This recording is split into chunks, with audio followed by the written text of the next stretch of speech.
Il était temps qu'il arrive parce que ça fait des mois et des mois qu'on l'attend.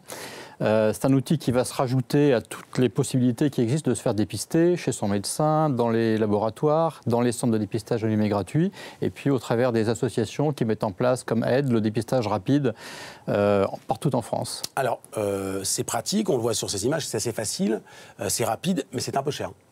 C'est pas un peu cher, c'est très cher. 28 € pour se faire dépister, c'est très cher. Donc ça va être réservé à un public qui a les moyens. Alors c'est un outil complémentaire pour un public qui a les moyens. C'est un plus, c'est bien. On voudrait nous faire baisser le prix pour le rendre accessible au plus grand nombre.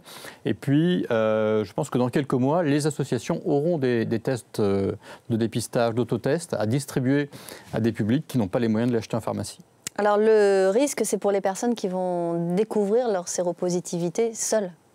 Alors oui, effectivement, c'est une crainte qu'on a depuis très très longtemps sur cette découverte tout seul. Alors bon, la première chose, c'est que le regard sur l'épidémie a changé. On n'est plus en 80 ou en 90. Le pathos sur cette maladie n'est plus celui qu'il était. Aujourd'hui, pour la plupart des personnes qui sont dépistées et traitées, ça se passe relativement bien. C'est devenu une maladie chronique. Donc on doit prendre un traitement toute sa vie, mais le risque mortel, il existe toujours. Il y a toujours des personnes qui décèdent tous les ans du sida, mais on n'est plus dans cette période-là. Donc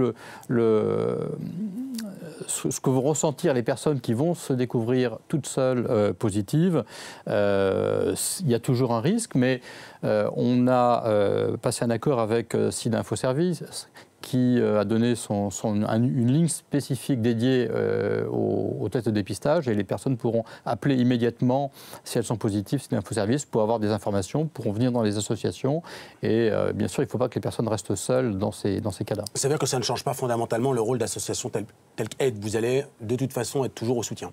Absolument, et c'est extrêmement important. Dans les actions que nous menons de dépistage, le dépistage c'est aussi de l'information, une discussion avec les personnes sur leur prise de risque, sur comment réduire les prises de risque, et puis comment faire et comment vivre et comment aller vers le soin une fois qu'on a été dépisté positif. Merci beaucoup Michel Simon d'être venu sur notre plateau. On en vient